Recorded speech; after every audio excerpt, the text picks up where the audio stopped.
Perkembangan terkini jangkitan COVID-19 di negara Brunei Darussalam, jumlah kes jangkitan COVID-19 kekal 141 kes setelah tidak ada kes jangkitan baharu dicatatkan hari ini.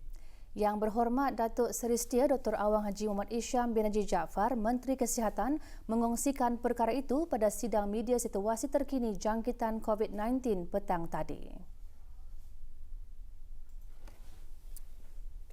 Kementerian Kesihatan ingin memaklumkan kepada orang ramai bahawa pada hari ini, Selasa 10 Syawal 1441 Hijrah, bersamaan dengan 2 hari bulan Jun 2020 Masehi, Alhamdulillah dengan izin Allah Subhanahu Wa Taala jua, tidak ada kes baru jangkitan COVID-19 telah disahkan di negara ini. Ini bermakna jumlah keseluruhan kes COVID-19 di negara ini kekal seramai 141 orang. Manakala jumlah kes yang telah sembuh ialah seramai 138 orang. Pada masa ini, hanya satu kes aktif masih dirawat di Pusat Pengasihan Kebangsaan. Beliau masih dalam keadaan kritikal dan memerlukan bantuan mesin tambahan hadlang mesin ataupun ECMO dan mesin pernafasan. Marilah kita sama-sama mendoakan semoga Allah Subhanahu Wa Taala memberikan kesembuhan sepenuhnya kepada beliau. Amin, amin ya rabbal alamin. Seterusnya, dalam tempoh 24 jam yang lalu, sebanyak 108 sampel telah diuji bagi virus SARS-CoV-2 yang membawa jumlah keseluruhan ujian makmal dijalankan sejak Januari 2020 kepada 19,624 ujian. Berikutan makluman mengenai Bru Health App, Alhamdulillah setakat ini sejumlah 264,258 orang ramai telah mendaftar sebagai pengguna aplikasi tersebut. Manakala jumlah syarikat dan premis ialah 4,876 yang telah mendaftar kepada aplikasi tersebut. 22,364 orang pelajar memulakan sesi persekolahan penggal kedua di keempat-empat daerah hari ini. Pembelajaran dan pengajaran secara fizikal atau face-to-face dimulakan secara berperingkat-peringkat bagi semua sekolah rendah, menengah, pusat tingkatan 6, sekolah vokasional dan Institut Pendidikan Teknikal Brunei IBTE di bawah kawalan Kementerian Pendidikan. Pembukaan sesi persekolahan secara berperingkat bertujuan memastikan kesejahteraan, tahap keselamatan serta kesihatan pelajar-pelajar dan warga sekolah di negara Brunei Darussalam sentiasa terjamin selain mengelak penularan gelombang baharu COVID-19. Dayangku Mazinawati, Pengiraan Haji Merali membawakan laporannya.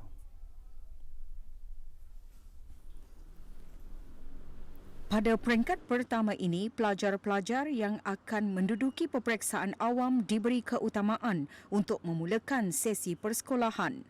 Mereka ialah pelajar-pelajar tahun 6, tahun 8, tahun 10 Ekspres, tahun 11, tahun 12 dan tahun 13. Dalam tinjauan di Maktab Sains Paduka Seri Begawan Sultan, para pelajar dan guru menjalani pemeriksaan suhu badan yang dilaksanakan menggunakan helmet pintar. Di maktab ini seramai 1,057 orang iaitu pelajar tahun 8, tahun 10, pra-universiti 1 dan 2 memulakan sesi persekolahan. Kementerian Pendidikan telah menyediakan garis panduan pengurusan sekolah bagi sesi pembelajaran dan pengajaran penggal kedua. Ini termasuk semua aktiviti kurikulum dan co-kurikulum yang melibatkan perhimpunan ditiadakan bagi memastikan keselamatan dan penjarakan sosial semua pelajar dan guru terjaga. Menyediakan video demo penjarakan sosial khusus bagi warga maktab, menyediakan sanitizer, menyediakan tanda-tanda penjarakan sosial, menetapkan temperature checkpoint dan membuat rondaan semasa rehat dan balik. Sekolah-sekolah juga disyorkan menggunakan ruang yang lebih luas seperti bilik persidangan, perpustakaan, dewan dan surau bagi memastikan penjagaan jarak sosial semasa pengajaran dan pembelajaran. Sesi pembelajaran para penuntut juga adalah secara berperingkat-peringkat dan mengikut tarikh-tarikh yang telah ditentukan di sekolah masing-masing di samping sesi pembelajaran dan pengajaran secara dalam talian jika tiada kehadiran di sekolah termasuk para pelajar yang belum diperlukan untuk hadir ke sekolah. Untuk meningkatkan lagi kesedaran dan kefahaman terhadap keutamaan menjaga penjarakan sosial, kebersihan diri dan langkah pengawalan dalam tempoh pandemik ini, para pelajar, ibu bapa dan guru juga dimaklumkan akan perkara-perkara yang perlu diberi perhatian. Sesi persekolahan penggal kedua di Maktab Sultan Omar Ali Saifuddin Bandar Seri Begawan juga dijalankan dengan cara yang teliti dan tersusun dengan langkah penjarakan selamat dilaksanakan. Lebih 300 orang pelajar tahun 8 dan tahun 11 Maktab Sultan Omar Ali Saifuddin akan menduduki peperiksaan awam pada tahun ini. Sesi persekolahan secara fizikal dilaksanakan sebanyak 4 kali seminggu dan sekali di rumah secara home-based learning atau dalam talian. Kru RTB juga meninjau suasana sesi persekolahan di Sekolah Menengah Awang Semaun. Seawal 7 pagi lagi, para penuntut hadir ke sekolah dengan dihantar oleh ibu bapa dan ada yang datang sendiri dengan menaiki bot atau menaiki bas yang disediakan oleh Kementerian Pendidikan. Kami ada seramai 108 orang tahun 8 dan 97 orang tahun 11. Dan persiapan sebelum pembukaan sekolah ini sangatlah rapi, yang mana banyak perbincangan dan garis pandu yang telah diberikan oleh pihak Kementerian Kesihatan yang kami ikut. Selain daripada itu, kami juga mengubah timetable. Artinya kami ada 3 masa ni kami ada 3 timetable yang berbeza supaya indah apa kata orang bahasakkan kanak-kanak semasa rehat dan mata pelajaran pun dikurangkan sedikit untuk mengadjust dengan timetable yang baru. Juga memulakan sesi persekolahan penggal kedua ialah murid-murid tahun 6. Tinjauan kru RTB di Sekolah Rendah Kapuk Muara mendapati langkah-langkah pencegahan dan pengawalan dilaksanakan dengan teratur termasuk keutamaan penjarakan sosial. Seramai 68 orang murid Sekolah Rendah Kapuk akan menduduki peperiksaan penilaian Sekolah Rendah PSR pada tahun ini. Pelajar tahun 6 dibahagikan kepada 5 kumpulan kecil mengikut keupayaan pelajar iaitu dalam 3 peringkat secured, developing dan emerging. So di sepanjang 2 minggu belajar dalam masa 2 minggu ini, pelajar tahun 6 akan diberikan pengajaran peer teaching di mana guru-guru tahun 6 dibantu oleh guru-guru khas mata pelajaran lain daripada peringkat darjah lain. Alhamdulillah, strategi pengajaran berbeza memandangkan beberapa bulan sahaja lagi akan pelajar tahun 6 akan menduduki PSR. Jadi strategi pengajaran berbeza diberikan kepada kumpulan pelajar-pelajar. Pihak sekolah diberi kebenaran untuk menentukan jumlah pelajar yang akan hadir ke sekolah dan yang mengikuti pembelajaran di rumah tertakluk pada akses terhadap kemudahan video conferencing dan internet di kediaman pelajar.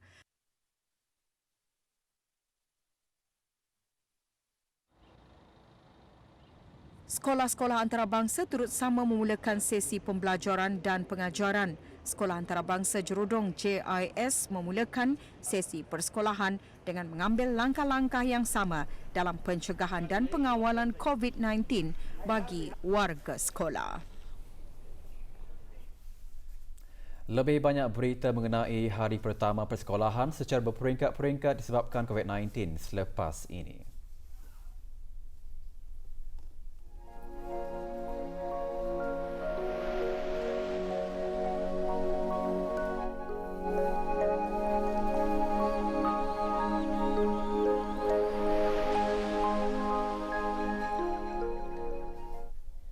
Sesi persekolahan penggal kedua di daerah Tutong, daerah Belait dan daerah Temburong juga dimulakan hari ini. Dalam tinjauan kru RTB di Pusat Tingkatan 6 Tutong, para pelajar sudah berada di sekolah seawal pukul 6.30 pagi. Mereka dihantar oleh para ibu bapa dan penjaga serta kemudahan pengangkutan bas dengan mengikuti tata cara keselamatan dan penjarakan sosial yang dikemas kini dengan keadaan semasa. Pemeriksaan suhu badan juga dibuat sebaik sahaja pelajar-pelajar sampai di sekolah menggunakan cecair pembasmi kuman yang disediakan dan beratur membuat penjarakan sosial sebelum mengambil kedatangan.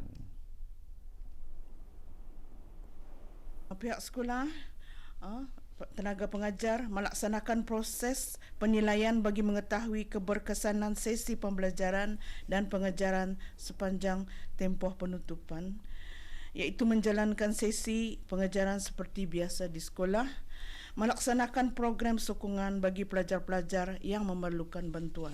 Penjarakan sosial dilakukan di dalam bilik darjah semasa sesi pengajaran dan pembelajaran. Penjarakan sosial fizikal dilakukan semasa di dalam bilik darjah, iaitu kursi dan meja disusun semasa sesi pengajaran dan pembelajaran mengikut garis pandu yang ditetapkan oleh Kementerian Kesihatan, iaitu sekurang-kurangnya 1 meter. Sementara di salah sebuah sekolah di daerah Belait, Sekolah Menengah Perdana Wazir Kuala Belait seramai 148 pelajar tahun 8 dan tahun 11 memulakan sesi pembelajaran hari ini. Garis panduan yang ditetapkan oleh Kementerian Kesihatan dan Amalan Kebersihan dititik beratkan bagi sesi persekolahan ketika negara berhadapan dengan COVID-19. Jadual waktu pada masa ini bukan macam biasa. Sekolah bermula pada 7.40 pagi, waktu pembelajaran sehingga pukul 12.30 hari, dan hanya pelajar-pelajar tahun 8 dan 11 saja yang bersekolah, manakala tahun 7, 9 dan 10 pembelajaran mereka secara online di rumah menggunakan kaedah home learning pack. Dan juga jadual mengajar bagi guru-guru dipendekkan juga asal 100% jadi 75% saja waktu mengajar bagi guru-guru. Di daerah Tempurung, 12 orang pelajar sekolah rendah yang bakal menduduki peperiksaan kembali bersekolah dalam kumpulan kecil. Semasa kru RTB meninjau di Sekolah Rendah Puni SOP yang ditetapkan dipatuhi bagi menjamin kesihatan setiap pelajar.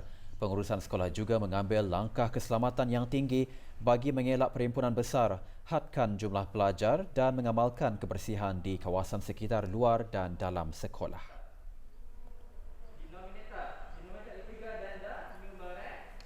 Untuk school reopen ini, pihak sekolah telah memilih model kosong iaitu cuma tahun 6 yang berada di sekolah. Study at school setiap hari Isnin, Selasa, Khamis dan Sabtu. Home based learning, murid akan diberikan home learning task setiap hari Rabu dan guru-guru akan mengadakan pembelajaran secara online dan offline learning. Selain itu, pihak sekolah juga menyediakan QR scan untuk warga sekolah rendah Puni bagi membuat pemeriksaan suhu badan di drop area untuk di luar pagar sekolah. Pelajar-pelajar sekolah agama dan Arab juga memulakan penggal kedua persekolahan hari ini. RTB membuat tinjauan ke beberapa buah sekolah di daerah Brunei Muara dan daerah Belait. Tinjauan ke Sekolah Arab Menengah Perempuan Raja Isteri Pengiraan Anak Hajah Saleha di Kampung Katuk mendapati para tenaga pengajar sibuk membuat persiapan menyambut para murid untuk hadir ke sekolah. Beberapa alat pemeriksa suhu badan dan helmet pintar disediakan bagi memastikan kesemua murid berada dalam keadaan sihat sebelum memasuki kelas masing-masing.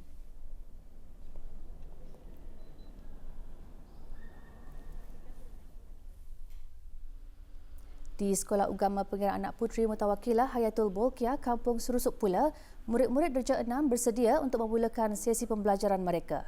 Seperti sekolah-sekolah lain, para murid membawa sungkup muka dan cecair pembasmi kuman masing-masing. Manakala di dalam kelas, para guru menjarakkan meja-meja murid serta mengurangkan jumlah keramaian murid di dalam kelas bagi memastikan penjarakan sosial tetap terjaga.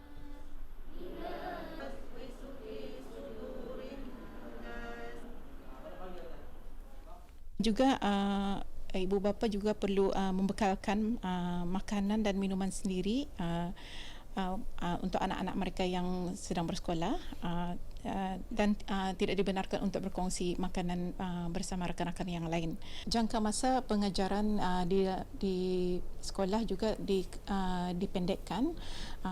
Pada sebelum ini pembelajaran dimulakan pada jam 2 petang hingga jam 5 petang dan pada masa ini jamnya dikurangkan, jam pembelajaran itu bermula jam 2 petang hingga 4:30 petang.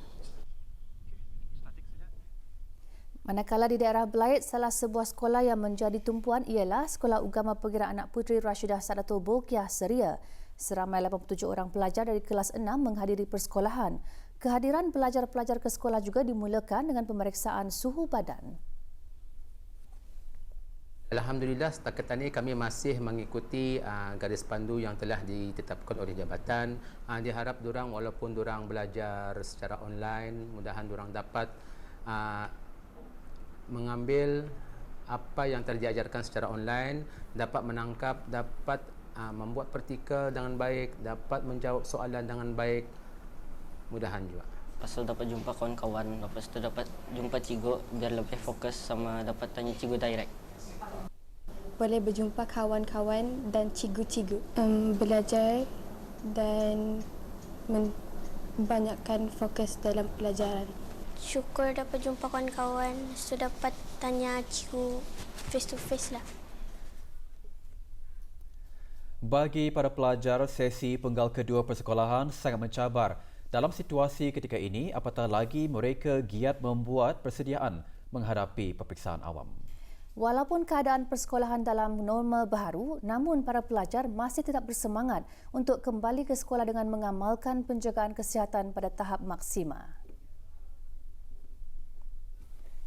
Saya sebagai pelajar berasa gembira dan teruja ketika diumumkan yang sekolah dapat dimulakan seperti biasa pada 2 Jun ini. Kerana pembelajaran di sekolah dengan online amatlah jauh berbeza. InsyaAllah kami pelajar akan mematuhi peraturan-peraturan yang telah diterapkan agar dapat menangani wabak COVID-19 secara menyeluruh. I feel very happy and grateful that the government decided to open the school once again. Even though the virus is still going on, they took to help the students that are preparing for the big exams. Persiapan yang dibuat untuk menjaga diri adalah dengan membaca garis panduan yang telah disediakan oleh Kementerian Kesihatan dan percaya kepada sistem keselamatan yang telah disediakan oleh sekolah kita ini. Kami mesti mematuhi garis panduan dan langkah-langkah yang telah ditetapkan oleh Kementerian Pendidikan dan Kementerian Kesihatan. Bagi saya, di sekolah lebih seronok kerana ianya memudahkan saya untuk mengikuti pembelajaran dan dapat bertanya secara langsung kepada guru-guru. Kami akan sentiasa mengulang kaji pelajaran kami bersama guru-guru bagi memastikan kami akan lulus dengan cemerlang di dalam peperiksaan PSR nanti. Kami akan sentiasa mematuhi peraturan-peraturan yang telah dikongsikan oleh pihak sekolah, mengikut garis panduan dan langkah-langkah yang telah ditetapkan oleh Kementerian Pendidikan dan Kementerian Kesihatan. Bersua kembali, Kementerian Pendidikan telah menyediakan garis panduan pengurusan sekolah bagi sesi pembelajaran dan pengajaran penggal kedua ini sebagai rujukan pihak sekolah dan ibu bapa. Aspek-aspek keselamatan, kebersihan dan penjarakan sosial juga ditumpukan di kantin-kantin sekolah. Para pelajar dicorkan melaksanakan sistem tempahan awal sehari sebelum sebagai satu pilihan.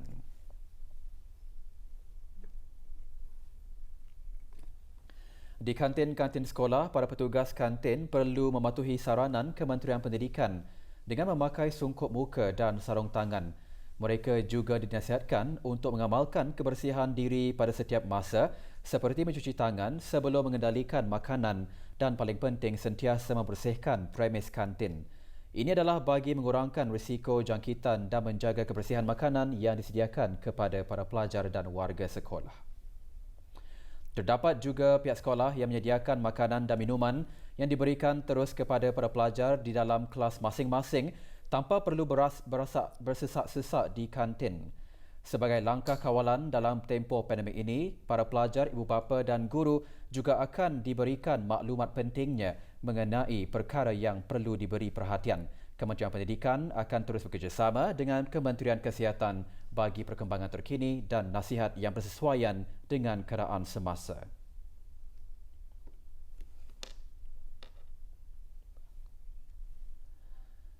Penyediaan makanan dan minuman termasuk aktiviti di kantin sekolah mengambil kira penjarakan sosial melalui waktu rehat yang berperingkat. Tanda-tanda laluan diletakkan dan ditampal di kawasan strategik bagi memberi panduan kepada pelajar ketika bergerak di kawasan kantin. Para pelajar disyorkan untuk membawa jumlah wang saku dalam denominasi tertentu untuk mengurangkan transaksi kewangan. Seorang lelaki dihadapkan ke Mahkamah Magistrate Bandar Seri Begawan bagi menghadapi beberapa pertuduhan. Balai Polis Berakas menghadapkan seorang lelaki bernama Khairul Sazwan bin Kadir berumur 25 tahun, tidak bekerja berhubung laporan yang berlaku di perpindahan Lambak Kanan. Dua tuduhan dibacakan terhadap suspek. Yang pertama di bawah Seksyen 457 iaitu ceroboh pada waktu malam untuk melakukan curi, dan yang kedua di bawah Seksyen 354 iaitu menjatuhkan maruah. Pihak mahkamah memerintahkan tertuduh direman di penjara Maraburung sehingga perbicaraan seterusnya pada 11 Jun di Mahkamah Perantaraan. Beberapa kawasan di daerah Brunei dan Muara akan mengalami gangguan bekalan air atau tekanan air rendah pukul 9 malam ini. Gangguan disebabkan kerja perbaikan kecemasan kerosakan paip air utama fasa 2 di kilometer 113.2 Lebuh Raya Muara Tutong. Ikuti maklumat mengenainya.